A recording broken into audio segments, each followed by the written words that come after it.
Good morning, everyone, and good morning, everyone that's watching our class. Today, we're going to be talking about commercial real estate. It's going to be a basic class. This won't be an advanced class. But to be honest with you guys, that's all you need, is the basic knowledge of what the language is, what the math is, and much more. So we're going to be starting out with this class today. So we're going to be going over sales, and we're also going to be going over leasing. And one thing that I do want to tell you guys is that your license that you hold right now, licensed by DBPR and the Real Estate Commission, which is DRE, correct? Already gave you the license to sell what? Residential and commercial. For leasing what? Residential and commercial. But you need to know of what you're doing. So I'm going to give you guys all the pointers of what you need to do. And it's a lot of notes to take down, especially when it's one of the first times that you sit down and you listen to a commercial class, and all this is not going to stick. But if you can write them down, if not, you can watch our classes online afterwards on PRI classes, on YouTube or Facebook or something like that, to that fact. So but we're going to be going over sales and leasing today. Our office information is there, because I always get a lot of realtors that don't know our office phone number or our address. You know, it surprises me. But, okay, where do I find commercial real estate? Well, commercial real estate does not have to be placed in the MLS. So let's start out with number one. In your MLS, you will find business, you'll find, industrial, and you'll also find retail in your MLS. And as well, you'll find it in LoopNet. LoopNet is another great software to go to find commercial real estate. But you also have Crexy.com. Here's another area to find commercial real estate. But besides the MLS, I think MLS and LoopNet are kind of the best. Which is another one that I have to say, you know how I put 1 through 4 there? I didn't categorize them. I just put them in a sequence, but they're all good, including number 4, drive-by, because commercial real estate does not have to be put in the MLS. So how am I going to find this? Like this, guys. Well, here, I'll go right here. I'm going to start out with that one. Drive-by. You're going to drive in the car, and you're going to see where the sign is at for lease or for sale. And we're going to go over this, so I'll repeat myself quite a few times on here. And one of the things that you want to ask there is, what is my commission? I think that's the first thing I want to know about. That is definitely the first thing I want to know about. Because if I'm not getting a good commission split right here, I don't think I want to sell your property. I think you're just going to keep it, okay? And there's different many ways. If the commission split, definitely you know that is the right location for your client. You don't have to just accept what the listing agent or the seller is going to give you. You can also charge the buyer. This is the fee from Partnership Realty, correct? To be able to help you and assist you with the sale and purchase of this property. So basically purchase of this property. You can actually charge the buyer. So you're getting a portion, and all this has to be in writing. It's got to be on the contract, acknowledged by seller, buyer, realtors, and everyone, okay? So remember, you are not just committed to accept that, say, 1% that they're paying you, right? Well, I'm going to tell my buyer that this is a very unique property and my office is charging. You guys will see me for that, okay? But drive-bys are the best, and there are so many. And then in many cases, there are properties that have been closed down for the longest time, okay? And I've gone out there and I've approached the actual owners. I find out where they live at, whether I'll email them, or whether I'll send them a letter or something like that, or whether they're local, and I will go and actually see them. Now, you can't do that if there's a listing agency involved. If this is a for sale by owner, then I'll actually talk to them and see if I can assist them on helping a property that's just sitting there, that's just been sitting there. I, as an investor, I'm also, I'm a realtor. I help people buy, sell, rent properties. But at the same token, I also buy and sell properties. There's a property across the street. You can look at it. Right directly across the street. I bought that property a few years ago for about $700,000, where a lot of my colleagues that have been licensed for the longest time know a lot about real estate, and I actually bought it for X amount of dollars. It's in public records. You can see it in Papa's, and you'll see the LLC, and who owns the LLC? I do. Okay, so you'll see what I paid for it, and that was a building that had no for sale sign on it, had absolutely no for sale sign on it. Well, it's public records. I bought it for $700,000, correct? And so I went to go, when I negotiated with the seller, who wasn't, it was just a rundown building, we agreed upon $700,000. I ended up selling it, what, like a year and a half later for $1.7 million? So tell me our license is not the right license. Should you know about commercial real estate? Now tell me how else would you make $1 million in a year or a year and a half? Tell me how else. There isn't. There isn't. There isn't. So commercial real estate is one, and it's public records. Look it up. The address is right there across the street. Look it up and see if I'm making this up to you. And find out it's bought by an LLC. But who owns the LLC? You're looking at it. Okay?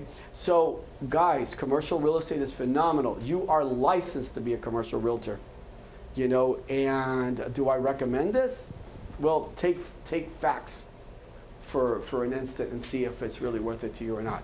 So drive-by is the phenomenal. How did I find that building? I found it by drive-by. That's how I found this office. Because I was over there and I looked at this office and I go, oh my God, I like it. I like the location. It's in a perfect area. Congress and Forest Hill, locally, I mean, stationed perfectly to get to. You get off about 95, you're here. It is so easy near the airport. Right down Congress, I'm at the airport. Go west and I'm at the Turnpike. I know. I loved it. So that's how I found this building that we're in at this present moment. But drive-bys. Drive-bys is the way to go. And I want to ask you guys a question. What is it that you're going to ask the, well, unless it's a purchase that you're going to buy it as an investment for yourself. But what is it, if it's a lease, what is it you're going to ask? Your commission first. Got it? That should be most important, right? Okay, thank you. All right, so let's go back to where I left off at here. MLS, LoopNet, CraigSeed.com, and drive-by in different locations, okay? Because I get calls all the time from realtors. I've got a commercial buyer. Where do I find it? Guys, right there. Got it? It's right there. That's where you find it. And the most important one of them all, besides the MLS and LoopNet, is definitely drive-by. That's why I went there first. All right, LoopNet. Sign up with them. Sign up with LoopNet, and you're going to find a lot, which they're not in the MLS. They're not in the MLS. You're going to find a lot right there. And you can sign up as a register as a non-paying member, okay? And you're going to be able to look for a lot of them, okay?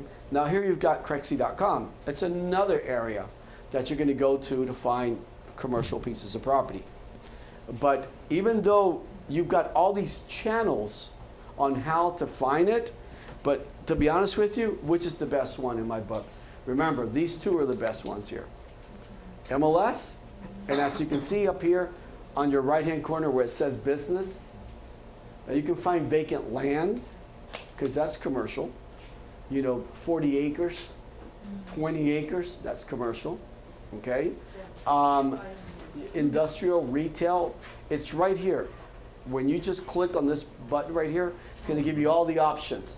It's going to give you whether it's residential, whether it's going to give you whether it's multifamily, income producing multifamily, whether it's a vacant land, whether it's a retail, whether it's a business, and so forth. So you're going to find it right there. The next one is going to be LoopNet, guys. That's the next one you're going to find right there. And CraigSeed.com. Remember, you can watch this class afterwards again. All right? And drive-by. I love drive-bys. I truly, truly love drive-bys.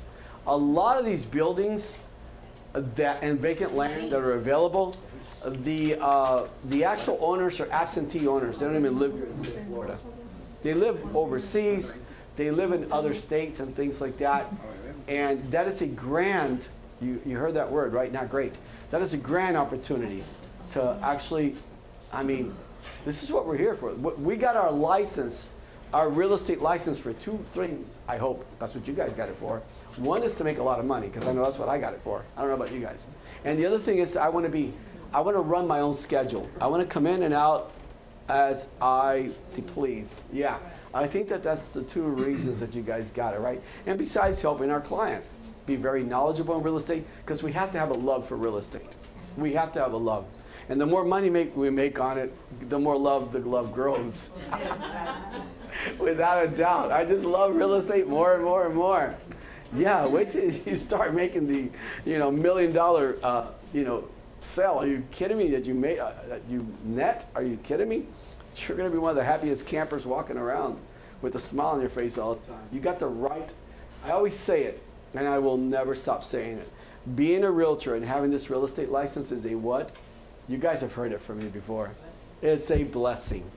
It truly is. So how much do we need to protect our license? I'm telling you, to the end. I've got a class on Tuesday. We're going to be talking about ethics, compliance, rules, basic practice, standard of practice, laws. That's extremely important. Even everything here I'm showing you about how to become very productive and things like that. That class is just as important. So the class is on Tuesday, and since I did a class yesterday in Spanish, I'm gonna turn it around, and that class will be in English, because Wednesday's class next week will be in Spanish, so it'll be in English, and we're gonna go over everything I just told you: laws, ethics, conduct of practice, everything. We're gonna go over everything, and it's really important. That's a very important class. What should I know? About real estate. Well, here you go.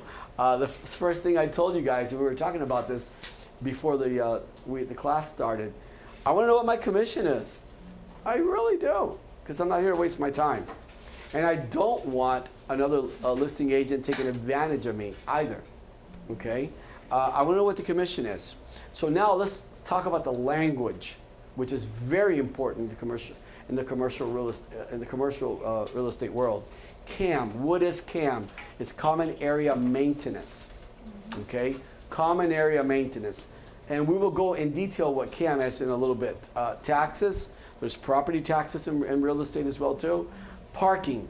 Very, very important to know whether you're leasing or purchasing or you're helping someone buy a church, because for a church, for example. And we've sold many of churches, and we've helped people buy many churches, okay?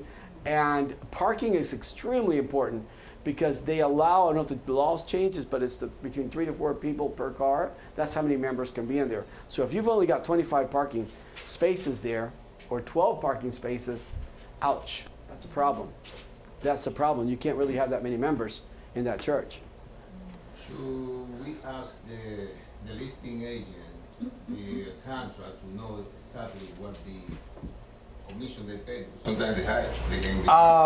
Yeah, but they might not want to give it to you. But again, you can ask, and if I feel that you're the listing agent, you're kind of taking advantage of me a little bit, bullying me, because one of the things in the commercial world, the more you talk, the more I know that you don't know what you're talking about. How's that one for So you need to know this basic language, and then do what with your mouth? Zipper. Because you don't know what I know if I don't talk.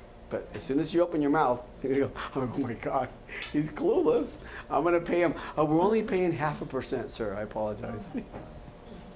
I don't know, guys. I'm being sarcastic. That's a bad joke. That's a bad joke. But does it happen? Oh, yeah. You bet it does. Should I let the lawyer? No, we talked about lawyers. No, thank you for being present. We talked about that one. Yeah, but I did a transaction, a commercial transaction a while ago. What was the price value on it? What was the price value on it? Price value. I knew that all day long. I knew that before you said it, that it was a $250,000, $160,000, $300,000 sale. But when you're talking about getting into $13 million, $30 million, or $80 million, that's a totally different story. I knew that before you even said it. Remember by what I said? The more you talk, guess what? someone who knows what they're doing, the more they know that you don't know. That's right. So you need to know the basics and then put a button on your mouth and just listen. I don't want to say that I trust that lawyer, because a lawyer knows. You don't need a lawyer for a $300,000. You need me. And I'm not going to charge you.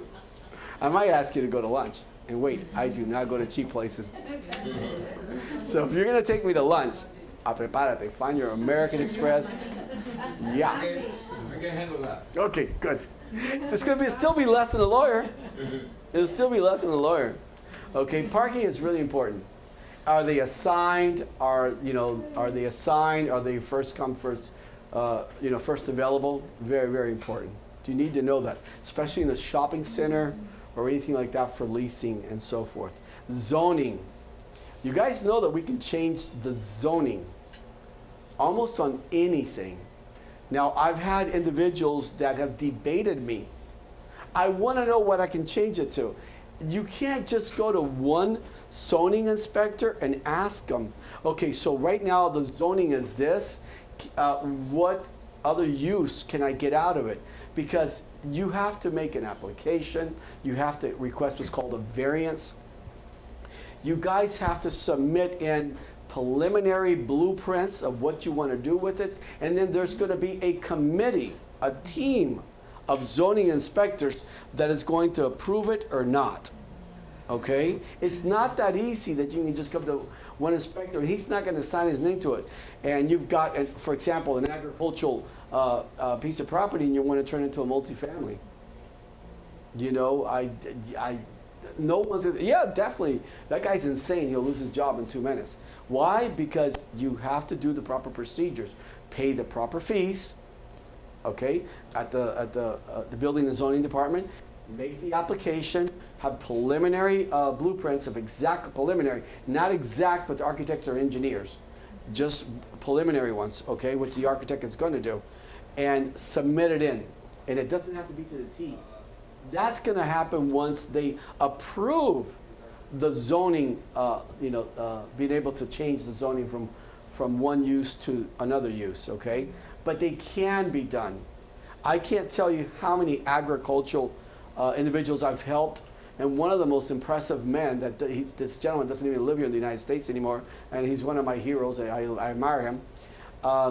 He bought so many acreages out west, when there were nothing but orange groves, right? You looked at them and you go, oh my God, these ugly orange groves, right? And he bought it, and he changed the zoning on it and turned it into multifamily, and he just became triply rich. Oh, he didn't build a single family property on it. Didn't build a single family. He sold it to a developer.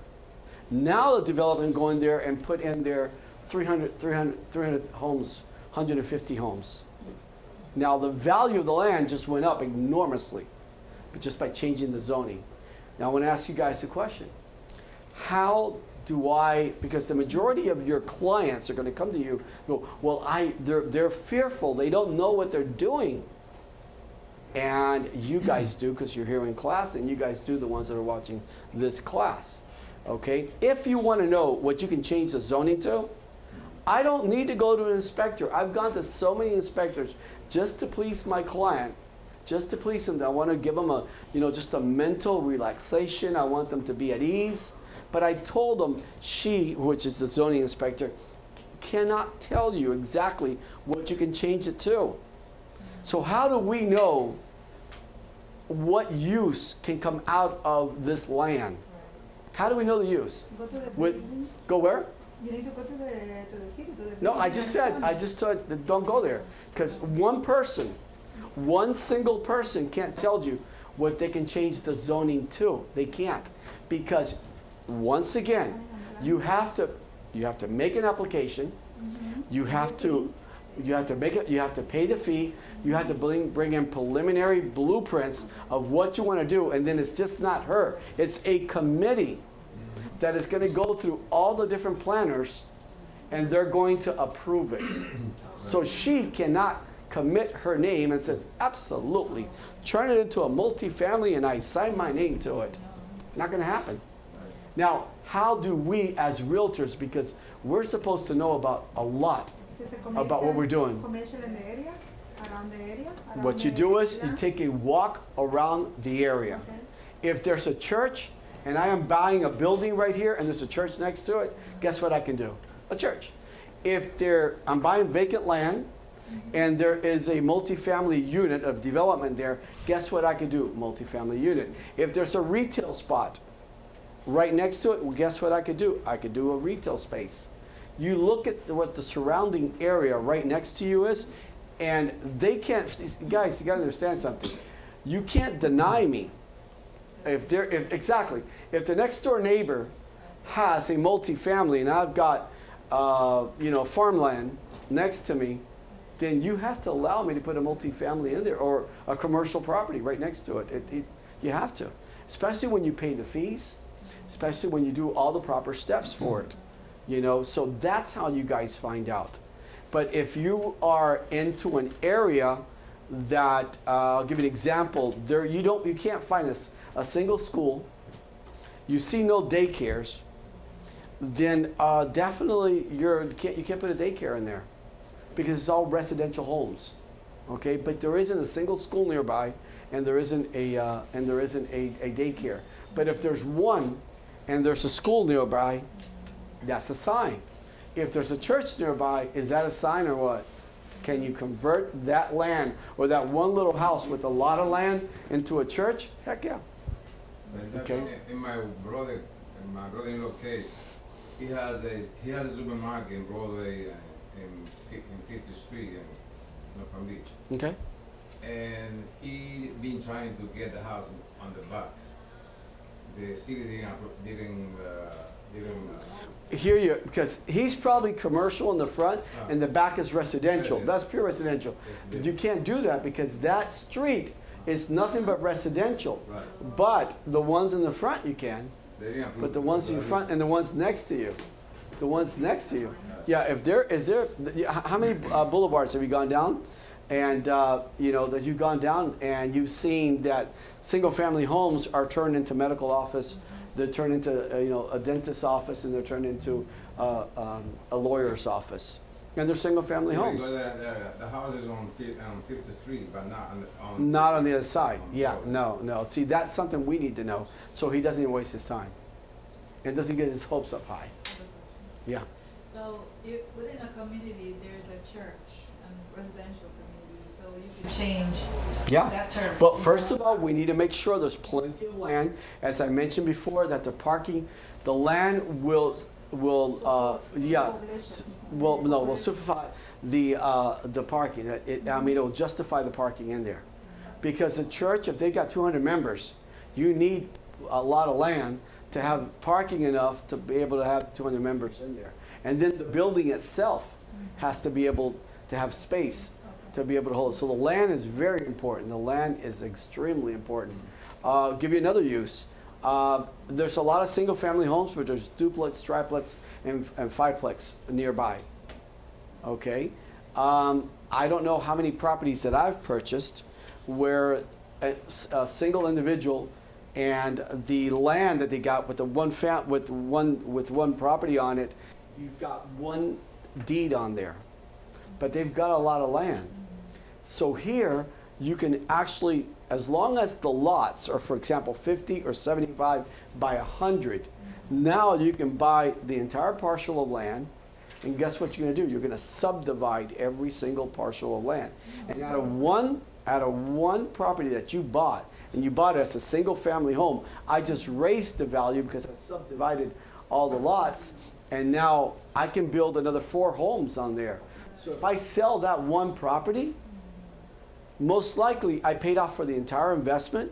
If not, every single lot probably just cost me $5,000 or $10,000. Where do you buy a $5,000 or $10,000 lot in Palm Beach County?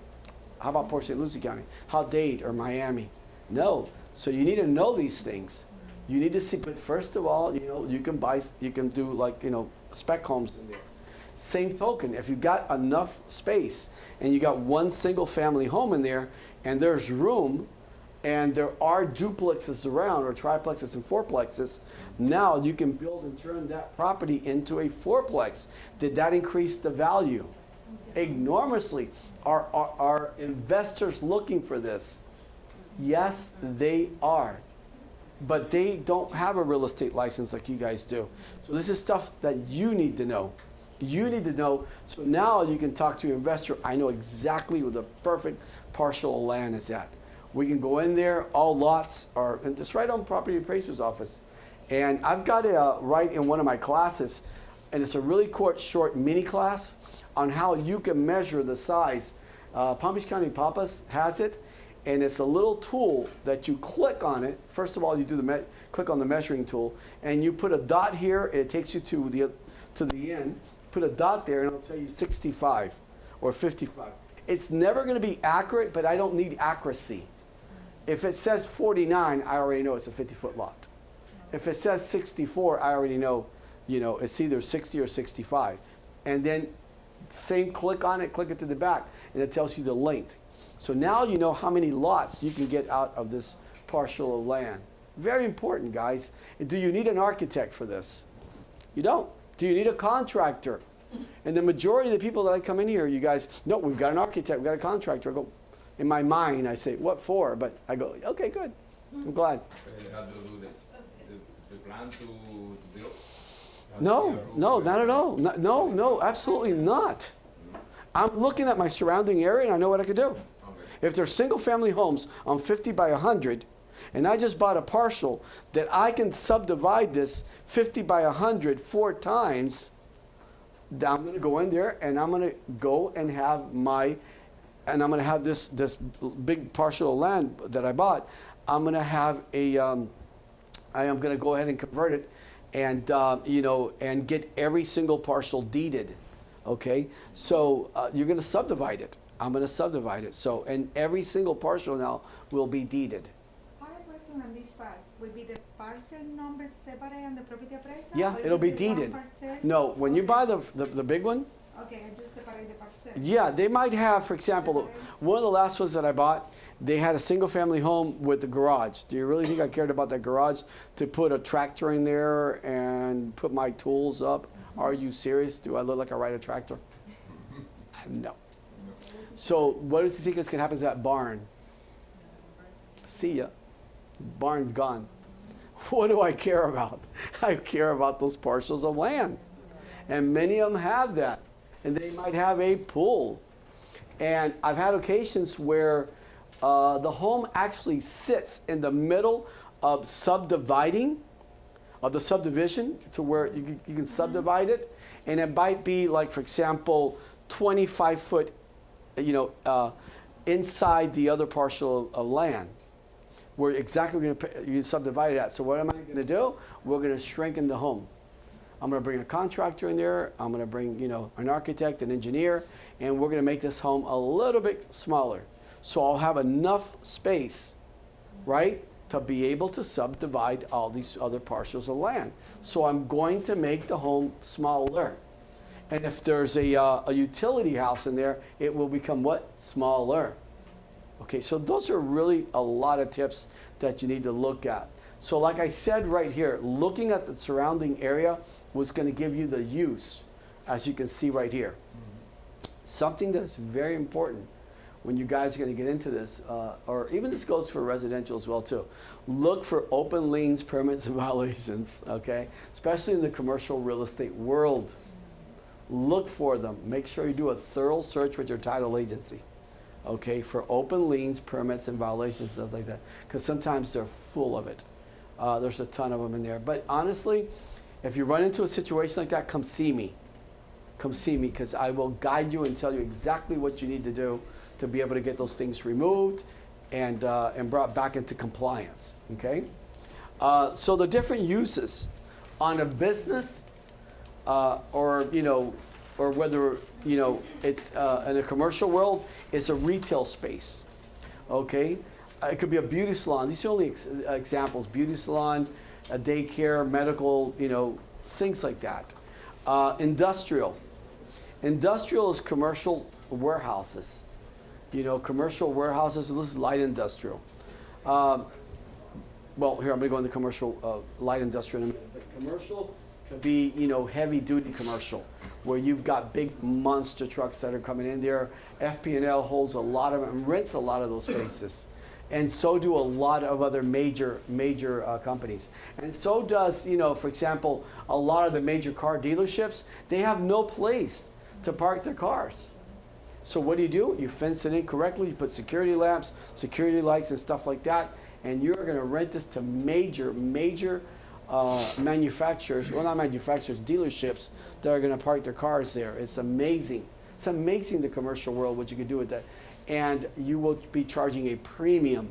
I didn't say a small, I said a premium. Yeah, fee for that. Light industrial, it could be like office warehouses and things like that. You know, residential income, multifamily, fiveplex, duplex, you know, apartment buildings.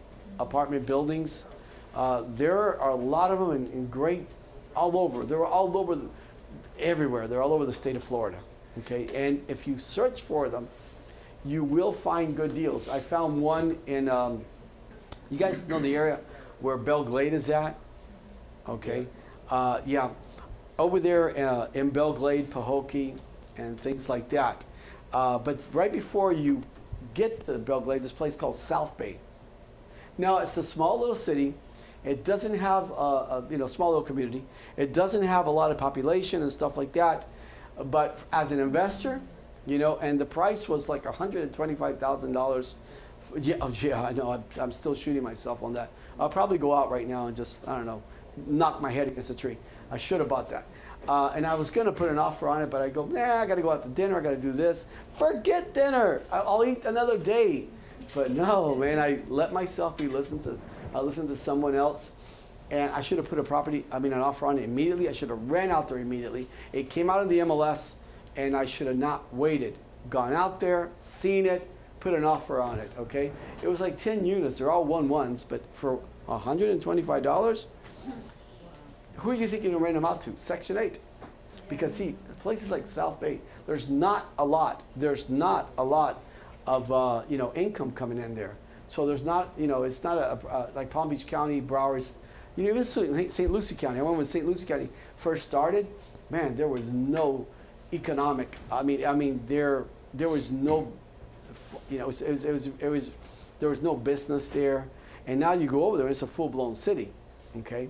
So, you know, it's completely different. But you can still find something because people need to live. So instead of me going into a commercial, I'm going to a retail, and people, you know, Section 8 is throughout the entire, housing authority is throughout the entire state of Florida and every country. And they're the best to work with. That check is in the mail every single month. By the 3rd of the month or by the 2nd of the month, it's phenomenal. And for $125,000, oh my God, I can't believe it. That's in South Bay. I cried on that one. I'm not going to kid you. Okay.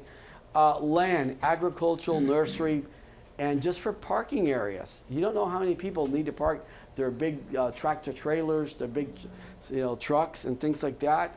I mean, that's truly, truly amazing. Amazing in how much profit that brings in on a monthly basis. And you guys just bought what? A raw piece of land. Just fenced it in. And it's just amazing. So many things that I've helped people in the past. Okay, you've got properties that are mixed use. Okay, I mean, you've got restaurants, residential living, because you can have, like, for example, at the bottom, you've got restaurants, but at the top, you've got residential livings. Now that's becoming very popular, extremely popular.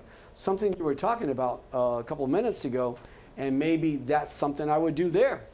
If I want a commercial a space at the bottom and then build up, you know, and then there's almost limitations from every city on how high you can build up, whether it's 2 floors, 3 floors, or God knows. And how do you want to know, how would you guys know, besides having to go drive to the city to ask the question, how high can you go? How many stories can you go? Look at your surrounding neighborhood. There's your answer. Look at this. If everything is 3 floors up, if everything is 3 floors up, then that's it. You already know that's what you could do, you know? So there are a lot of mixed use, and you can actually change again the zoning, you know, on mixed use. A lot of questions that I get, I mean, this is weekly. The value of the land. I can't do a CMA. I can't, there is no other properties around. You're right, in commercial real estate, they're not. How do I find the value on this property that my buyer wants to buy? And my buyer wants to know that they're paying the right price for it. Well, we as realtors need to have the experience, and then we need to know how to answer that question, because there are no CMAs. There are very little sales. There's been no sales around. And trust me, in the commercial world, this happens a lot and in many areas. Very few areas will you find some sales, but the majority of them is, guess what? I can't find any properties. So you need to know this thing. And how do you know this thing? These items here, by coming to class or watching the class as you guys are doing there. Okay? The size of the land will determine the value of the property. Because the size of the land with the use of the land, okay, will tell me the value of the property. What can I build on it? What can I do on this? And depending on the land. So let me ask you a question. I'll give you guys a prime example. They accept daycares in the neighborhood, correct? So my client says, I want to buy that property. There's other daycares involved in there, but how many students can I have in that daycare? Well, it depends on the size of the land. How many parking and how big the house is. Can you grow and make it a bigger daycare with the playground and parking for the moms and dads to come in? But is it on a very small lot? You've got nowhere to go with that. And the majority that you can, the majority of the students that you can put in there is going to be very restricted. So the income that's going to come into that daycare, let's say you do develop it and put it into a daycare, but it only allows 4 or 5 kids per room. That's it.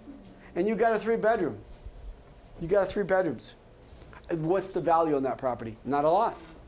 Now, what if you got a daycare that you've got a total of 200, 150 students in there? Well, we call them students? No, you don't call them students. What do you call those kids? My kids are all grown now. Would you call them students? Yeah. A 3-year-old? Children, thank you. Yeah, the children. My kids are all grown now, so I told you, besides forgetting their birthdays, their names, and things like that, I don't even know what to refer to them anymore. You guys are what? I don't know what you are. So yes, it's the children. So how many children? Which I like that word. How many children can you put in per room? That's the value. There's the value. You can ask a heck of a lot more because you know what a daycare of that size, what money it produces, what income it produces on an annual basis, correct? And that's where the value is at. But a small daycare that you can only put 3 or 4 or 5 children in there, there's no value to that. There's no value. Oh, it's a daycare. I understand, but you only got 4 parking spaces, and one of them is handicapped. So you're down to what, 3 parking spaces, and you don't have any space. Okay, so that's the land size is very important with the building on it. Okay, so square footage of the building is what I'm trying to get at, which is number 2 here. Square footage of the building, will determine the value of this property. Now, is that property that you're buying that you guys are seeing right here? If I can put the screen back up on the upgrades, or is it in its original stage? The value of the property is going to be less if this is in its original stage and it hasn't been fully upgraded and remodeled and things like that. Okay, if the property has been remodeled, it's been upgraded, and it's all up to code, it's completely up to code, will the property be worth more? Absolutely, without a doubt. And then here's something that is of grand value that you guys need to know. Because you see, you can't determine it on a CMA. Once you guys start really working, the ones that have worked in commercial real estate before, you're going to run, this is exactly what you guys run into. And this is exactly the calls I get. I can't find any CMAs. Well, those aren't the factors that we use. Those are not the factors. These are the factors right here that we're going to use, okay? Non-existence, limited, and exclusivity. What's the other business? Is there, are you're the only sole business that's going to be able to open in that area because they've got the size of the land, and I am going to put exactly what I want of the building because I've got the building, and there are no others anywhere around for miles. Now, would you think that that property has value because I have no competition? Without a doubt. Without a doubt. So that's where you're going to add value to it. Because let's say that you get a seller that wants to sell their property. You need to know these things because based on these little tips right here, that's how you're going to price this property out. Besides many other things that we're going to talk about in a couple of minutes. Okay? The taxes, when I wrote here taxes, I meant their tax returns. If someone's selling a building, or a business or something like that, their tax returns are going to determine if there is, a net profit on there. If there is net profit in there and it's substantial for what you guys, what you're going to sell it for, correct? Then that's another way of determining value. What is the net return on the property after expenses and everything? That is going to determine. Sometimes, my investors will ask for 5 years tax returns. They want to see the last 5 years and P&Ls, financials, okay? That's what's going to determine it. Now, some of these business that I've helped sell has a lot of cash flow. It's all cash coming in. So I want to see the bank statements. Maybe the tax returns are not what I want to see, but guess what I want to see? The bank statements. And the P&Ls on it, and your daily ledger and so forth, and your monthly ledger. Okay? So that's another one because some of them, their tax returns don't look really good. So how else can I determine, or can you guys determine the value of this property? Well, with bank statements. I hope that makes sense to you guys, because the tax returns certainly are not they're not in our favor. Okay, so let's do bank statements.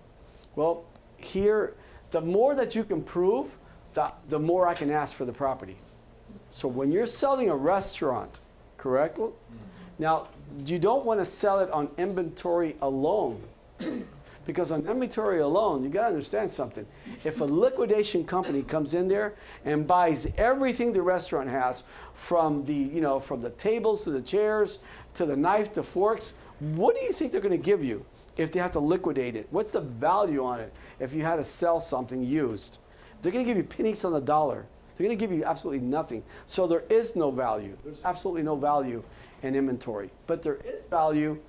If you can see, and we're going to talk about this, the future of what you've got. If you're bringing in a very good product that you're going to be selling from there, then there's value to it.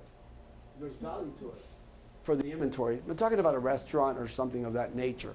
A store which already has all the fixtures in it, but the fixtures and the inventory alone have no value whatsoever.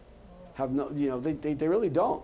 But they do because you're saving a ton of money that you don't have to go and buy this because it's already there.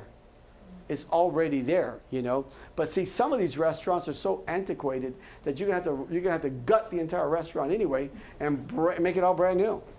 So if they're going, oh my God, we have X amount of tables and chairs and forks, which they're forks are the 1950s, or 1970s or something like that. Get rid of those forks and knives.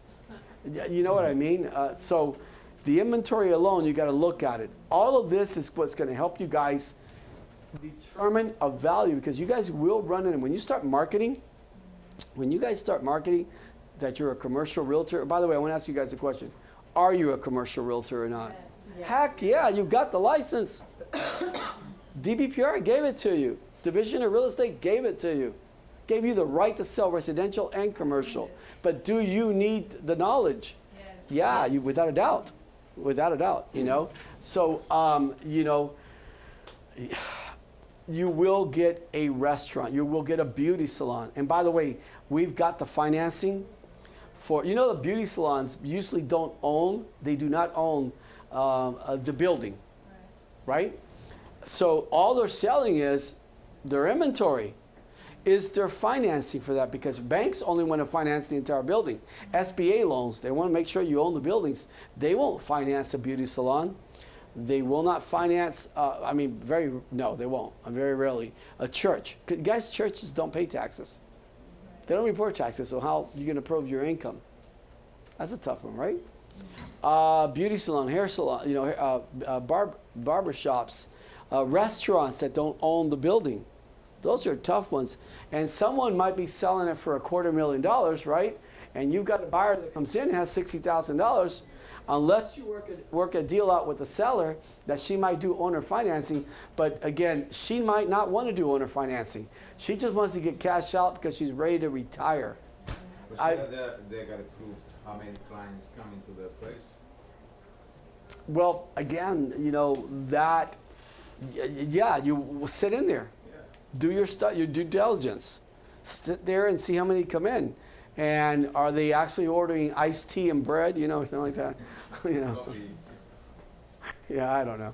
Right, coffee with a donut? Ouch. You know? All right. So, you know, that's something you definitely want to look at, you know. And then as I was talking earlier, potential growth. The potential growth is what's important. I'm going to look at it, and I know what I can do with that. Depending on what my client wants to do with it, I'm going to assist them in helping him or her with what the potential growth is. And I love taking over. I love taking over buildings and shopping centers, little shopping strips, multi-families that are under. That because they're under and they're making no profit whatsoever, sorry, very little profit, they can barely just breaking even, okay? Those are the ones I love the most. Why? Because I know what I'm going to go in there. I know what I'm going to do. And I am going to take that net income that they're getting in here and I'm going to quadruple it in a matter of a year to a year and a half. And I bought it at a very low price. So those are phenomenal. But, you know, there's so much. And what every investor is looking into is called the very last one that you guys are looking at right here. And that is the cap rate. Now, that is probably one of the most confusing two-letter words, all right, in the industry of commercial real estate, the cap rate, which is also known as what? Capitalization rate. That's how much profit we're making. Now, here's the thing. Do any of you guys here drink wine? No, I'm the only wine drinker here, right? Yeah. You guys are, this is not a church here. There is no, we are not a church, guys, okay? Okay? I am not going to start asking for, do I hear an amen here? If you want to, I will turn into a church. Can you give me an amen? I want to hear, you know what I mean? Listen, I'm Catholic. I'm very Catholic, but you guys are in a real estate office. We're here, it's a full profit corporation, and we're here for what? Making money. All right? So, I'll involve amens if you guys want me to. Can I hear an amen? You know, you guys are not into this here today. I was hoping you guys all say amen to this. Guys, I'm pure freaking Catholic. My kids have all gone to Catholic schools. They've graduated from Catholic schools. But just because I'm joking around it doesn't mean, you know, I'm not being disrespectful. But you're not at church. Can I get an amen from you guys? All right, cap rate. Let's get back into the profit. This is what people want, profit. But there is a huge misconception on that there. Everybody's cap rate, which we're going to go over it in a little bit, is different. Some people are fine with a 4% return on their money. Others are fine with 6%. Others are fine with 12%, 10%, 8%, 15%.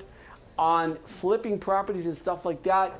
You know, I've had individuals that have told me, because all of this is in the commercial world, have told me, Ishmael, if I don't get 30% return, I'm not getting involved. We've had people that have gone and they've gotten them up to 39% return on their money. All they do is they put the money and they want to receive back a profit. All right? So cap rate is a profit. All right? The term cap rate is whenever someone says to you, oh, we've got a 6% cap rate, don't get involved with that. Find out from your investor where they're comfortable at, you know, what type of return. And then I've had so many shopping centers, and you know, even the small strips, you know, that the return has been so small. And I've said to my investor, do not worry about the cap rate on this, because within a year or a year and a half, I will have you tripled and quadrupled. Okay, and there's been the vacancy. There's been probably a 70% vacancy in that shopping strip. And now you come back over there, I got a call on one of the shopping centers that I've got. And I said, I'm sorry, sir, everything's full. I mean, 100% occupancy. I'm at 100% occupancy. But when I went to that shopping, when I went there, the actual, you know, vacancy rate was huge. It's about 70% vacancy rate. And the return on their money was nothing. They were losing money. But that's something that I enjoy taking those projects on.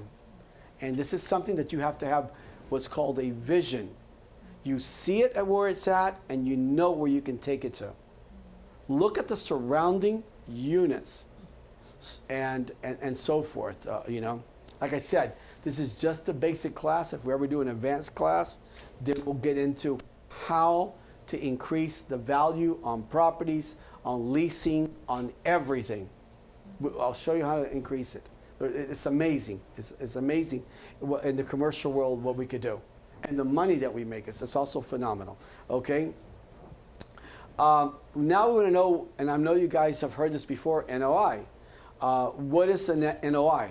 You guys need to know this then. These are things that you need to know, okay? So it's very important in the commercial world to know what an NOI is. It's net operating income, okay? Now the net operating income is divided by the sales price. That also is going to determine, that's also going to determine the value of the property. You guys are going to come to, you're coming to me and asking me, how do I, there's no CMAs. How do I determine the value of the property? Well, here it is. So it's the NOI. So you're going to have the net operating income divided by the sales price will tell you the return. Now, depending on the return, if it's very little, do you think the property's worth a lot? No. Heck no. But if you've got a great return on it, then the property is worth more. And one of the things that investors want to know is how quickly can they get their initial investment back? How quickly can they get it? So if you are showing them that they can have their money back within a couple of years, do you think there's value to that value to that business? Yes, there is. A mechanic shop. Guys, there is so much commercial real estate, okay? Doctor's office. We just sold a doctor's office off of Lake Worth Road. Okay, we just sold it. Again, how quickly can you get the initial investment back into? Because if I'm an investor, that's exactly what I want to know. How quickly can I get my cash back? Because until you don't get your cash back, you're not making a profit. You know that. All you're doing is getting back what you already had. So the value to a unit or to any building when you're selling it is right there in the NOI. How quickly can I get it back? And now the NOI example I'm going to give you here today right now is without financing. We'll talk about financing in a little bit. This is someone that's buying cash, okay? So it's very important to know the cap rate. You know, it's used to determine and generate, you know, the investment and the value of the investment. But again, guys, I am only talking about what here? I'm talking about a, you know, not financing. I'm not including, this is somebody buying cash. And we get a lot of cash buyers. We get a lot of cash buyers, whether it's for personal use or whether they just want to, you know, to buy it and put it to work, and they're not going to work out of it. We get a lot of cash investors. So NOI is the net operating income, okay? The formula which I'm going to give you guys a very simple formula here to remember. It's really good to remember it. It's your gross operating income plus other incomes. What could be another income? All right. So I had 5 units. Actually, I had 9. But there were 4 in the back and 5 in the front. Yeah, exactly. 4 in the front. And the one in the front, sorry, all of them. I had 4 in the back, and these were duplex. They're all 2 ones. It was a 4-plex. But they had a garage. Now, do you know, there are very few. This is a rare finding. When have you guys seen a 4-plex or a duplex or anything with a garage? Never. Well, this is a unique property. I thought it was very unique because now I've got the garage. So since the garage is separate, right there where next to the 4-plex is at, I can actually rent the garage for a little bit more if you want to park your car in the garage. Or you want to use it for utility. So that's other income. But the 5-plex that I had in the front, the 5-plex had, you know, a whole laundry room. That's other income. So you have to add the other income that's going to give you on an annual basis, correct? Plus your operating income. So let's say you've got a gross operating income $220,000, and your other income is $8,000. Sorry. So your entire operating expenses, and say your operating expenses, which are, you know, what it costs to maintain and so forth, of $60,500. So your NOI is what? $167,500. So that's how you do the formula for knowing an NOI. And depending on that bottom line right here, depending on that bottom line, will determine the value of the property. Now, can I get an amen on that one? You guys are not. We need an espresso. Can you guys call, please? This is too boring of a class. Listen, I'm going to tell you guys something. This is true. I swear, when I went to get my my FREC 1 63-hour class as a realtor, God, did I hate the commercial world. This stuff, oh my God, I want to shoot myself. And then when I get my broker's license, I really had to go through this again. And I go, oh my God, should I bring a weapon for me? you know, something, just something to knock myself out and kill myself when it came down to this. But you got to understand something. If you think it's boring, no. I don't want to be offensive to you guys. But you know what is boring to me? Not making money. Yeah. But I know all this stuff here, and I'll go as slow as you want. I will repeat it and ask me to repeat it. This is what I told you guys. I'm an investor. I do not sell real estate anymore. I already done what you guys have done. Okay? If I go to sell a property, if you see me up, I got to go sell a property, I own it. That's why I'm going there. But commercial real estate, do I do commercial real estate? Here, let me help you guys. Heck, yes. Why? There is huge profits in commercial real estate. So, I know it's boring because of these numbers. You go, oh my God, I gotta learn this stuff. No, man. You know what boring is?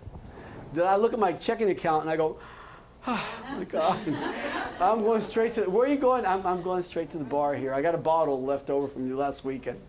That's boring, okay? So I do know you. I've been in your shoes. This NOI, what do I want to know NOI for? Oh my God. But you guys aren't forced to be here. So this is a good thing. You're here voluntarily because you do want to learn. When we were in school, we were forced to do that, you know? NOI and all this stuff. And go, oh my God. Put my own, pencil in my own eye. I'm ready now, Professor. Keep going. So let me ask you guys a question. If we have an NOI here of $167,000, that's a pretty decent NOI, depending on what you're going to pay for the property. But let's take the 16 out of it. Take the 16 away, and it's only $7,500. What is that property worth? Very little. You mean at the end of the year, I'm only going to get $7,500 net profit? Is that what I'm going to get? I don't even want that. But careful. Let's have that vision that I'm taking something that's ran down by an owner who doesn't know what the heck they're doing, okay? And here I'm coming in and I am going to triple and quadruple this. So at that point in time, I'm going to tell the owner of that unit, wow, I love dealing with you. I am going to compliment and everything because I want to buy that unit. Because he doesn't know, sorry, she doesn't know what she's got, and I know what she has, the potential of it. So like I told you guys already before, the potential of it. You have to see it and know this, okay? Now, what is GOI? Another boring thing here, huh, to you guys? Nah, you guys aren't in class here. You're not going to be graded. You know, gross operating income. Gross operating income, okay, is the cost to the owner, all right? The operating income includes, and calculations are this: property taxes, financing, everything, insurance, maintenance, repairs, property management fees, accounting, attorney fees, marketing, because sometimes we have to do a lot of marketing. You know, the employees, that's an expense, and supplies. So this is your GOI. Now this is something that you want to go in there, but I don't want you guys to go in at your first, you know, time that you're going to get involved in a sale and start shooting out. Yeah, I want to know what the GOI is with the NOI and the PRL. Don't do that. Only ask the question when it's required, because as I mentioned, the more you talk, especially in the commercial world and even in the residential world, the more the other person knows that you know very little. Does that make sense? So, you know, I need to know what I know. So you only ask these questions when they're required, okay? So the GOI is the gross operating expenses, all right, right here. So this all consists of it. It's all the expenses, and that's what's going to help you to determine the NRI. Now, I love this one. This is PRI. This is Partnership Realty, Inc. This is our acronym, PRI, Partnership Realty, Inc. Oh my God! This is, I guess, when I went into the in the commercial world, I go, I love this one. This is us. It's Partnership Realty, Inc. Nah, it's not. It's potential rental income. All right. This is what you're going to look at it, and you're going to determine, okay, what you can do with this here. It's how much, okay, the property, if it's fully leased. And when you're at the PRI, that's it. That's it. Unless you can grow or you can find other incomes to come in, right, you're at the max. You're at its full potential. So, you know, that is something very important that you guys need to know, because when you're talking to an investor that's buying a property that has potential of growth, we're not at the PRI. We're not there. The PRI is when we max out that property, I mean to its fullest, that's your PRI. Because investors will ask you that. What do you think the PRI is? They go, oh, that's Partnership Realty, Inc. I live there. I mean, I work there. Some of us do live here, almost. I think I do. Okay, so yeah, you can't say, yeah, that's Partnership Realty, Inc. No. You need to tell them, okay, once we do this, this, and that, we do these upgrades, and as they come in, they're fixing these places. Now, let me explain something. On a lot of the retails and like office warehouses and so forth, you rent it out exactly the way it is. Concrete floor, drywall, and the individual is going to tell you, well, I am going to do this to it. And they're going to upgrade it out of their own cost. And sometimes we hope that they stay there for 10, 15, 20 years because we love long-term tenants, right? We love long-term tenants. But sometimes, you know, life is a little bit, you know, different. And they might be there a couple of years. And then once they leave from there, you got two clients that can come in. You got one client that could care less of what's in there because they're going to gut it and redo it all over again, right? But you got other clients that can use exactly the upgrades that already are in there. And let me ask you a question at this point in time.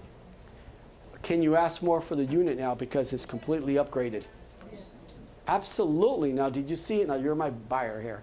How, you know, even though we're buying this at a very, very minimum return at the moment, but here's what we're going to do. We're going to continue renting them out at a, you know, at a very low rate, correct? And as they remodel it and they do leave, and now I've had tenants that have been there for, geez, 20 years, 15 years, 12 years. I love those. Those are long term. You don't want the flipping around. But others are in there 6 months. Others are in there a year, 2 years. I got to do a lease today on an individual that rented a property and a unit for a year ago, and he definitely upgraded, but he's already got somebody else to take it over.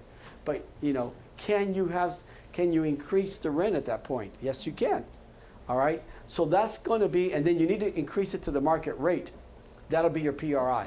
That's your potential. That's the maximum that you can have it there. When you've got 100% no vacancy, so this is the maximal rent for a property that you can generate, okay? So now you guys know what PRI is, and it's not Partnership Realty, Inc.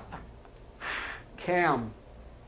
CAM is very important, especially when your buyer is buying a unit or your tenant is if you've got someone, if you're leasing the unit out, whether you represent the tenant or you represent the actual center or the landlord. Because sometimes it's private individuals that own a small little strip. The CAM is very important. It's extremely important whether it's multifamily or whether it's, whether it's a retail shopping center or a strip or something like that. What are some of the CAM? Well, CAM is the common area and maintenance. Okay, that's what it costs to upkeep the building. Okay, so for example, the charges that it may include are property maintenance. What's the property maintenance? The landscaping, correct?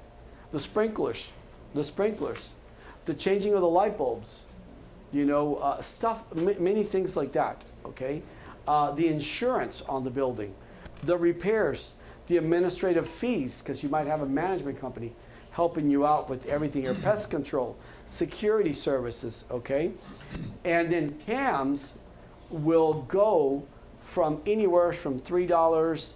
Now, $3, obviously, we're talking about a warehouse. That's way back, some far back end, that there's not a lot of, you've got nothing but a concrete floor, drywall, and you don't have any grass areas that need to be kept up. Mother Nature alone keeps it up, which they might mow the lawn, twice a year. So you could find a CAM around $3, okay? You can find it around $6, $12, and up to $60 and more. Now, obviously, guys, $60 and more is where? Brickell, up in New York, up in the really, cities where, downtowns where, it's expensive. The rents are very, very expensive there. Boca Raton, things like that, okay? So when they tell you a $60 CAM, it's because your client's not going to freak out with that because they can afford it, or it's their first time there, and then they're going to have a rude awakening, like $60. Oh, I can afford $3. Ma'am, let me show you these warehouses way back at, out there in the woods. This is where you belong, But yeah, $60 and stuff like that. It's normal. It's normal for industries that are involved in very very expensive areas and very high demand areas. Okay, but I mean the normal is $6, $7, $8, something like that. Just in a normal common area, $6, $7, $8. But you can't get $3. Now let me give you guys an example of how you do the math for the CAM, because when you're releasing something out, you guys got, and we'll talk about it in a couple seconds, what's called the base rate. The base rate is what they pay you on as a realtor, and the base rate would be, let's say the base rate will be at $12 a square foot.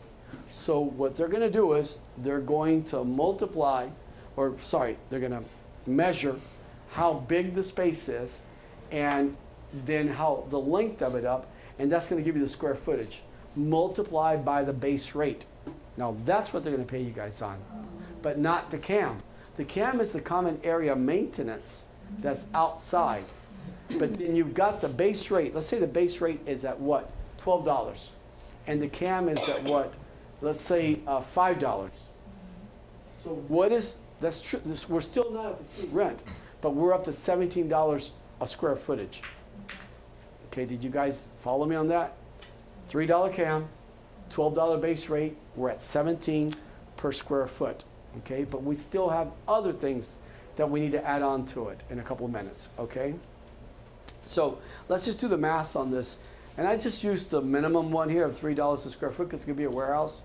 Multiply by, they're renting a very nice space of 11,000 square feet, which is a very nice, you know, they really need it for storage and need for, you know, their 18-wheelers to come in, unload and unload and to export and stuff like that. So that equals to $33,750. But it could be, you know, it could be like a retail space as well too. So you got $33,750 per year. So take that $33,750 per year divided by 12. There is your CAM on a monthly basis. Besides the $12 square foot, but there's your CAM. So let's just use a base rate here, right, of $7,500 plus the CAM is $28,1250. So your total monthly rent, without including some other fees that I'm going to go over in a second with you, so far is $10,312.50. Okay?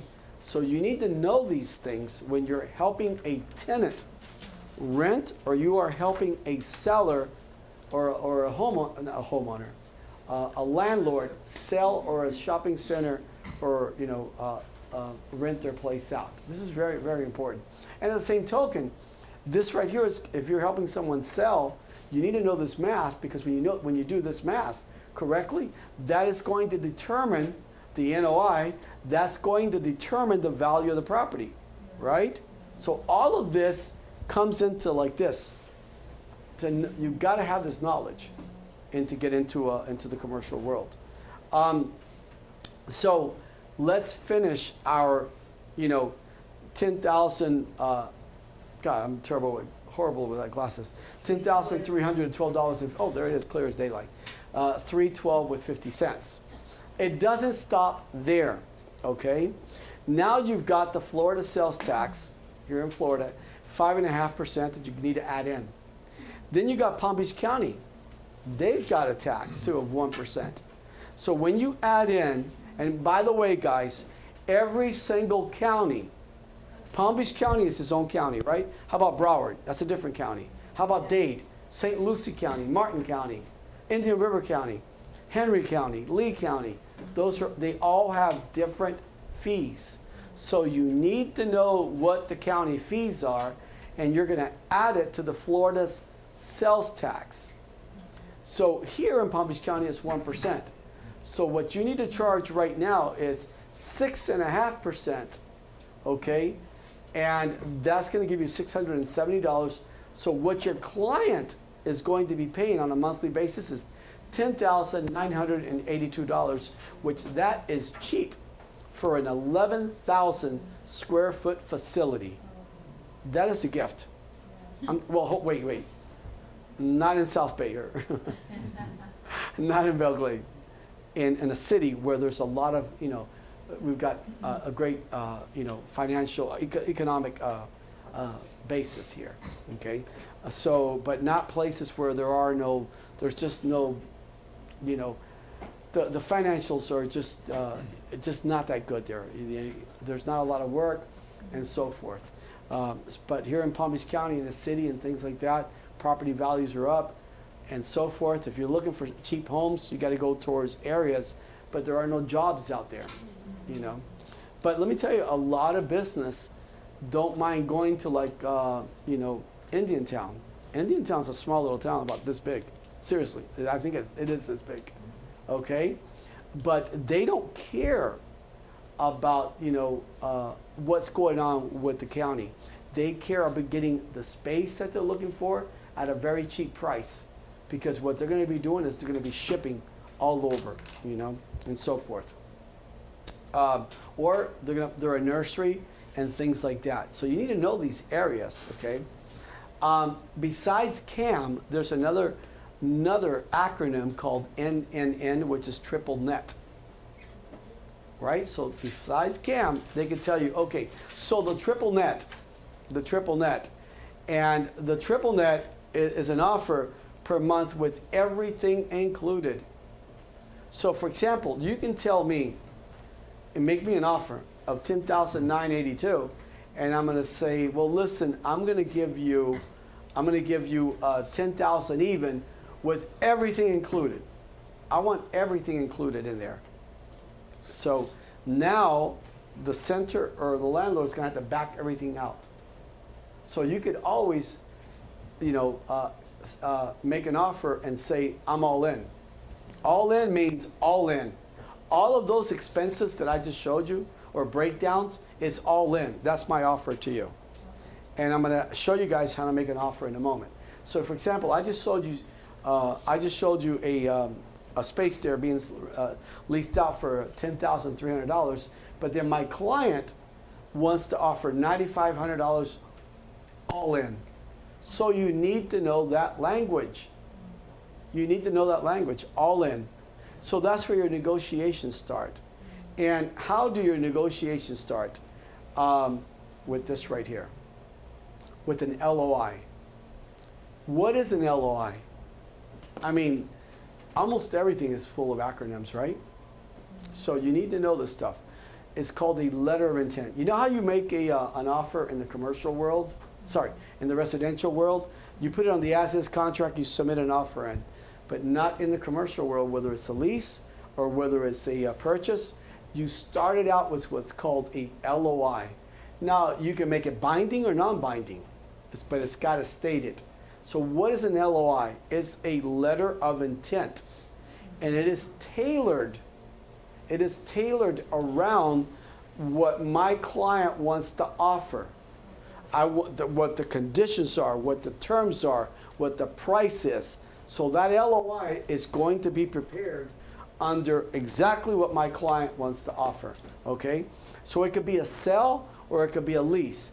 How are you going to offer it with what's called an LOI? And again, guys, what is an LOI to you guys? Letter of intent. You need to know this. So this is how you make an offer. And one thing that you do not do, let's say that you've got a tenant and you made it over to a warehouse, the listing agent's there. You don't negotiate it there, guys. Ask these questions, what I mentioned to you, what the base rate is, what the CAM is, okay? Find out, for example, how many parking spaces. Are they assigned? Because if you've got an 11,000 square foot facility and with 4 parking spaces assigned, I don't want it. Are you serious? We don't want that. And trust me, I've seen it. I've seen it. Maybe not 4, but 10 or 12. Are you kidding me for 11,000 square feet? No, I want an open space. I want to know what's included. I want to know what's included. Is the landlord, what the landlord's responsible for and what the tenant's responsible for. And they're going to tell you. So all of that, you're going to take notes, but don't negotiate it right there. You're just taking notes, correct? You guys are taking notes of what's included and what's not included. Okay, the roof is included, the building structure, there is no open parking space. They're not assigned. I mean, there are open parking spaces. They are not assigned. You need to know all these things. You need to know all these things and take it down. And then you go back and you sit with your client and you prepare, what do you prepare at that moment to submit in? You're going to get her business card. And how are you going to submit this offer in? With what? An LOI. And there are no two LOIs. There are no two LOIs that are the same. We've got in our paperwork and our form packages an LOI in there. But I've got it just as a guideline for you guys. I don't have it in there as, oh my God, I got to match it. Heck no, you can't match it. Because every single lease, every single purchase is completely different. Okay? That's just the guideline. I mean, I've helped many realtors, prepare LOIs. Because I'll help you guys prepare an LOI within, 15 minutes or something like that, no more than 20 minutes. But I will give you a list of items that you need to bring to me. The seller's complete information, the buyer's complete information, whether it's a corp, whether it's an LLC. I need everything in there. Emails, phone numbers, I need to know the conditions and terms that you've already sat down with your client and you've gone over all the conditions and terms. I need you to bring all that in, and then we will prepare the LOI. And it's going to be for a minimum fee of only, no, there's no fee. I'll do it for free for you guys. I'll do it for free for you guys. It's 20 minutes of my life. Boy, is that really going to set me back. That's going to set me back so bad. Guys, come in. I'm going to sit with you. All right, and we're going to do it together, and then you're going to prepare a very nice LOI. And here's the best part about this. Once you've done one LOI with me or two, by the third one, you're doing it on your own because you already know what you're doing. It's just repetition, repetition, repetition. Okay? But I will tell you guys one thing right now you need to know. Every LOI is different, okay? There's no two LOIs the same. So you guys know what all in means, right? Yes. And can you make an offer? Everything's negotiable. I mean, everything's negotiable. All right? So can you make an offer and say, here's what we're offering, $9,500 all in. Whoa, boy, do you sound fancy. All in, sir. They look at you, go, oh my God, man, she's good. She's good. You're good. Yeah. I don't know if my seller is going to accept an all, my landlord is going to, or the shopping center is going to accept an all-in. I'll try. We go, well, try your best there because there's other units available, and I've looked at another 5 more. She's kind of leaning towards this one here, but I can't promise you she's going to go for this here because her favorite one is that one down the street, It's all about negotiations because she really has probably looked at 4 or 5 other ones. And she's seen some other ones that she's liked as well, too. So having choices is very good because now you can certainly negotiate. And how can you negotiate this? Look at the vacancy rate. Well, you're not doing too well. You've got, how many units do you have here? About 12? And you only have 4 units rented out? Now, is that a green light for you guys to prepare an all-in? Now, if they're out of the 12, if 11 of them are all rented out, I recommend my client, let's not do an all-in. No. Listen, your chances of getting this are slim to none. Okay, so let's go back to that cam. I think it's $11,000 at that price. That's a really good price. So this is stuff that we need to know. Okay, but look at the vacancy rate. Look at this. Look at the conditions of it. And here's the best part, guys. You guys are gonna love this here. Okay, I have done so many leases for so many of my clients that I've got them 1 year of rent free for what's called the build out. For the build, 1 entire year. But you gotta understand that. Okay, sorry, you guys know I use you people in front. Okay, and they put that chair there specifically for you. Okay, so you've had this place vacant for X amount of dollars. X amount of time. So you're gonna end up giving me a whole free year or 10 months. I might ask for a year and you'll end up giving me 7, 8, 9, 10 months. Not bad. So my actual tenant can go in there, start remodeling it, start getting it ready, all right, and build it. So you can get 1 month, you can get 2 months, get 4 months, 6 months, up to a year. Up to a year of free rent. Do you guys need to know this stuff? Heck yes. But you need to use common sense. Don't go into a center that's fully, it's completely full, and don't ask for a year. Unless the place is really ran down. I'm talking about there was a restaurant in there, and the restaurant was just horribly kept up, and it needs to be entirely gutted. When you're bringing in another restaurant or you're bringing in another line of work, another business in there, that your client's gonna have to spend a ton of money to fix it up, correct? So maybe you can't get a year, but you can get 6 months. All right? Now here is a misconception of a lot of realtors that I hear from all over. Well, my client's gonna come in there and they're gonna make that place beautiful. I understand. But you gotta understand the next client that's gonna come in, and the landlord's not looking at all that fancy stuff that you're gonna put in there, because the next client that comes in, and you're a restaurant, they might wanna put a beauty salon in there. So what do you think they're gonna do to it? There's an expense of taking all that out. So it doesn't matter what you put in, because the next client that comes in doesn't want what's in there. They just want the location. And, you know, that's really very important right there, location. I've had restaurants that I've helped friends of mine, and they've been in certain areas where they've just been barely making it. Barely making it. So you've got, one of the last ones I helped was an Italian restaurant. And this Italian restaurant, it's the same chef, same pizza, same spaghetti, same lasagna, same everything, same pasta, same everything, guys. Oh, you guys should have came yesterday. We had pasta here yesterday. You missed out on it. Well, some of you guys didn't, but anyway. So the same individual who was barely making it and breaking even, okay? We moved him to another location, paying more rent, and the guy now has bought 4 homes already. Bought his house where he was renting before, and he's got 3 investment properties. Wait, it's the same sauce, the same pizza, it's the same freaking chef, it's the same, but it's the location. Now that same pizza he was giving away, buy one get one free, right?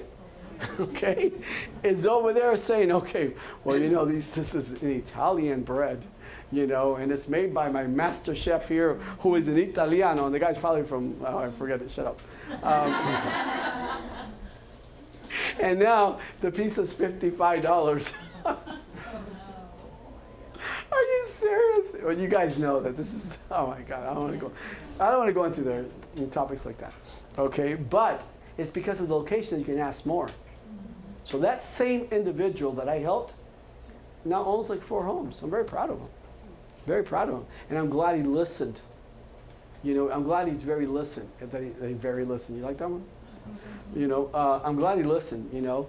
And it's the same thing as bringing in, I don't know. I mean, it's, I've got so many stories for that, and I'm not going to share it with you.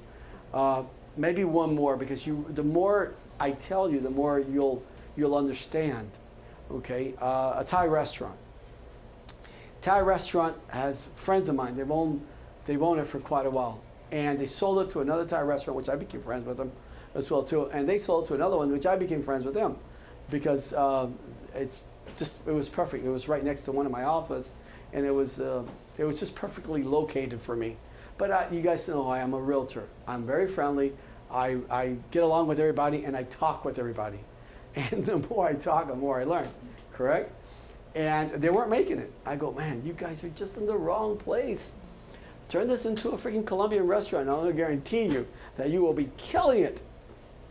Turn this into a Colombian restaurant. Turn this into a Spanish restaurant. Thai food here, not going to be, that's not there. So they finally did listen. They took it to another location, okay, up in North Palm Beach, and they're killing it.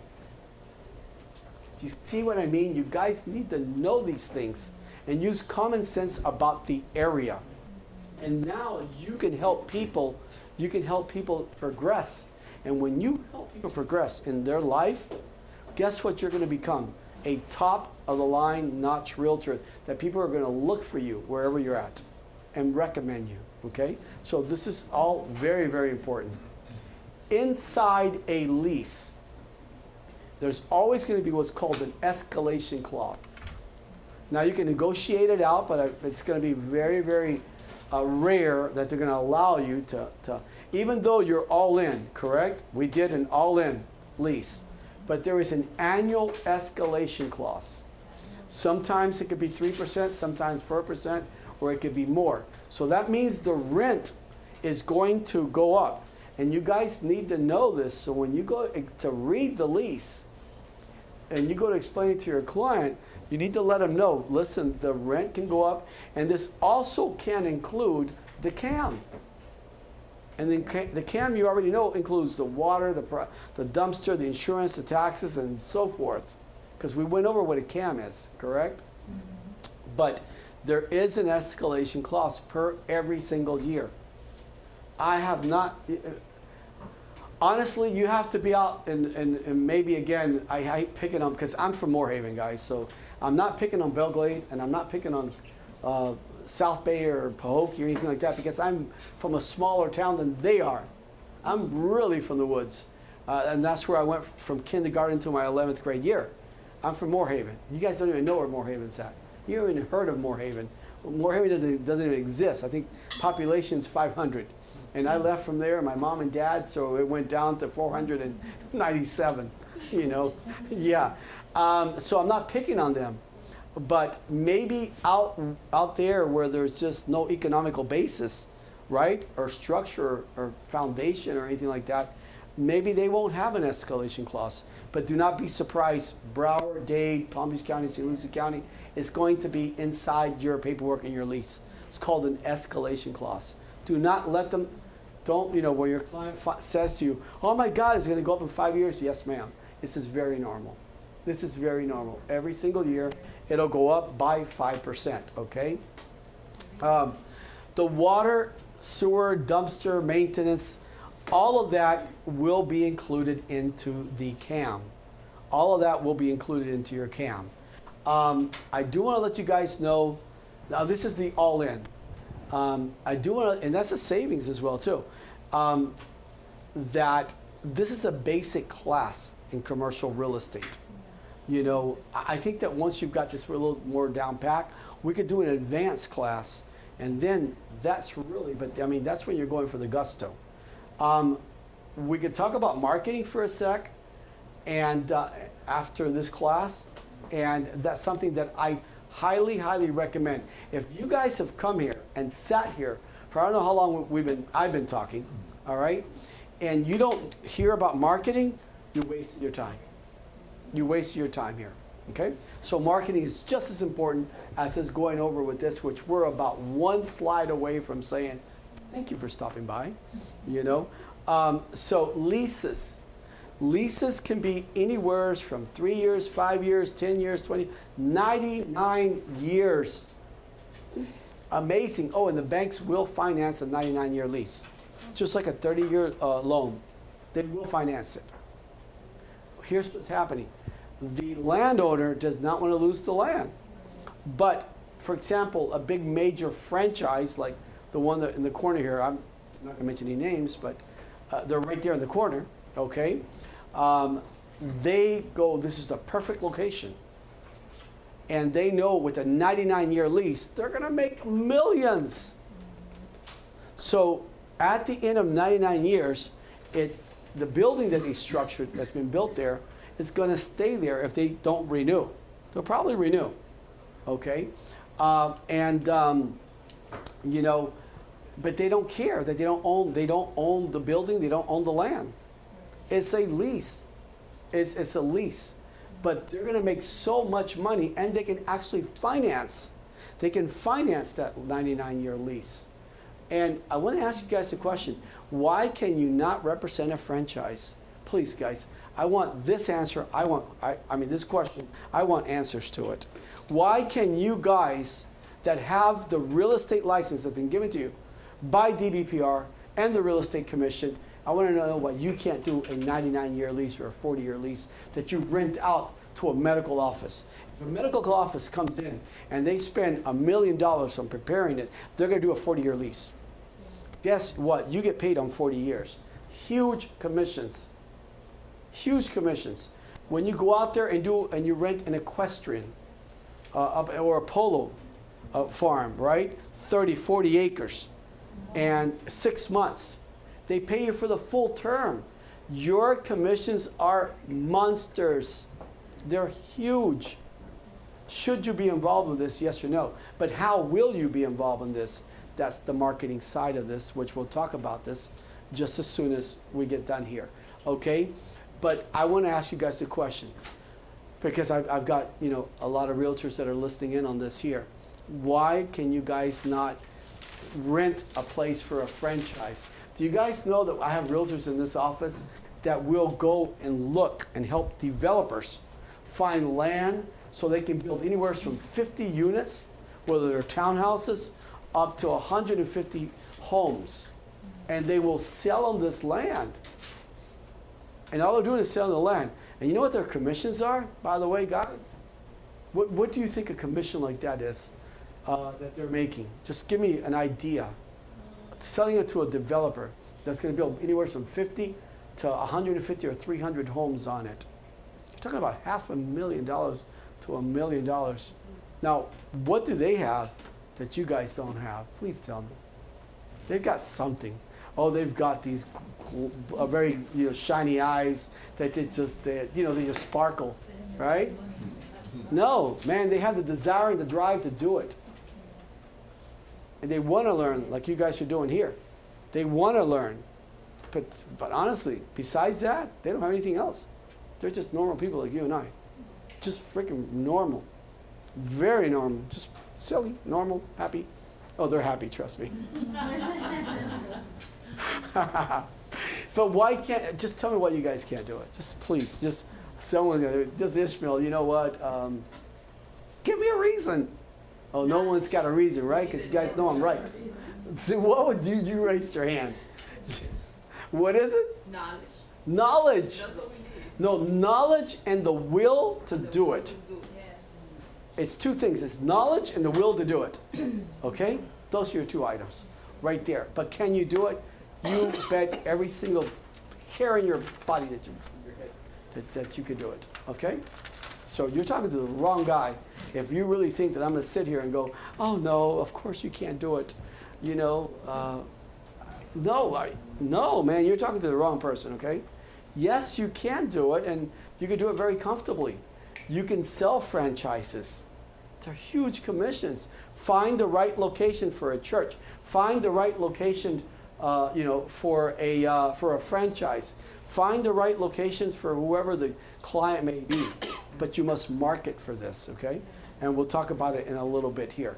Now, the great thing, there's two ways that you guys get paid. There's two ways that you guys are going to get paid on a lease, whether it's a commercial building, and knowing what a commercial lot or a mall or a small strip, okay? Or a big, 40-acre parcel of land, whether it's polo or equestrian and so forth.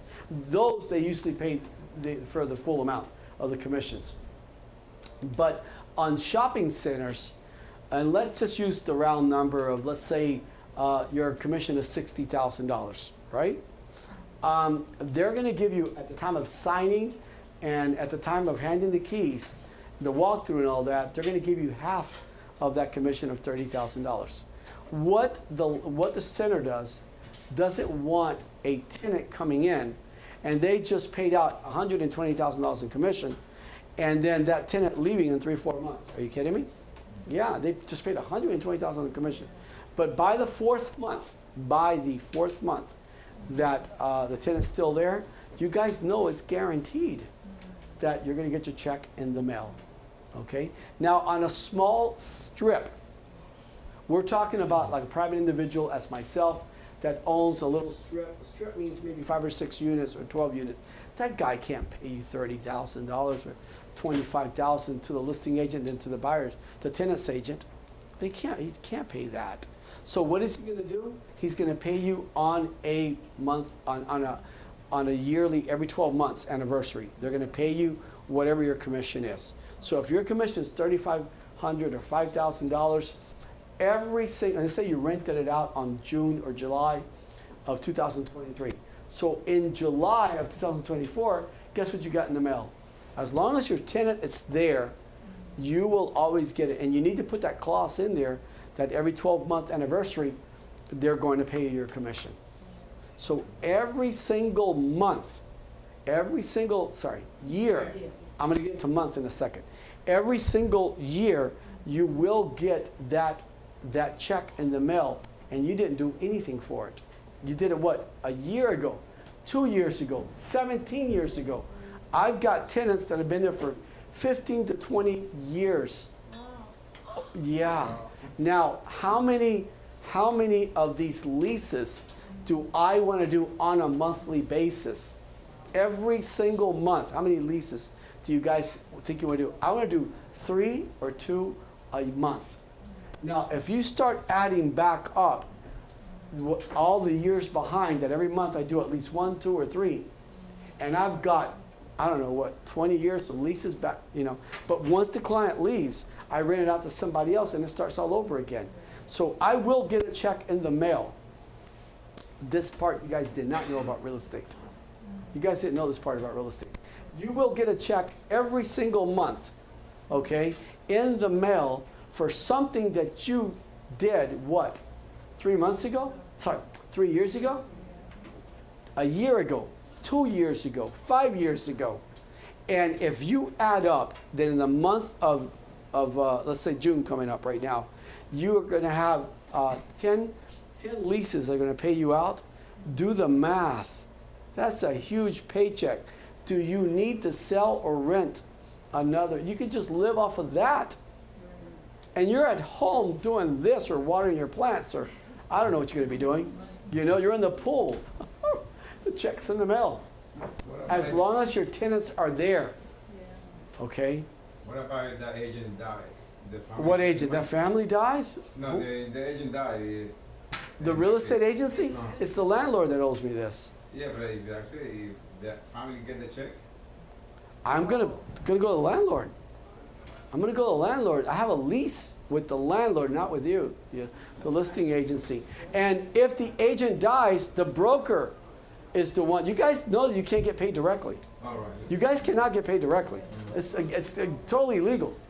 Okay? So unless the broker authorizes, for example, a DA, we use a lot of DAs here, disbursement authorizations, so you can get paid at closing. But I'm authorizing for you to get paid at closing. But for you to go get paid at closing, we're going to talk about that on Tuesday's class in compliance. Good luck with that one, young lady or young man. Good luck with that one if something happens to come together. So you know, it's totally legal. So, sorry, I don't want to use anyone, you guys. So this is the agent, and he dies. All right? The broker is still going to get the check. So, hi, broker. No, I'm going to. I don't know. That's between the broker and. But he can't pay the family. They're not a licensee. Oh, okay. They're not licensed. That's good point. Now you can pay for an insurance for your family. Yeah. A life insurance. Yeah. It's a different story, different topic. But no, it's the broker. What if the broker closes down? You mean? Maybe even the broker has a good heart and then. Listen. You know what? Let me tell you something. What I've done here at this office, and you have a broker in front of you, and you guys know it. You wouldn't be. You and your wife have been with me a very, very long time, and I love both of you guys very, very much. Okay, and you know how many realtors have left my office, and I still send them their check, even though they're with another office. Oh, really? Yeah, because see, if you do more good in life instead of wrong and harm, guess what you're going to get back? A lot of good. If you do good in life, but if one of these crooks, oh, this is for me, no, oh, this is mine, forget those things, mine, forget that. Look, I can barely close this, I got so much. No, man, you helped me, we were friends at one time, and I'll keep my portion and I'll send you yours. And you know how grateful they go, what?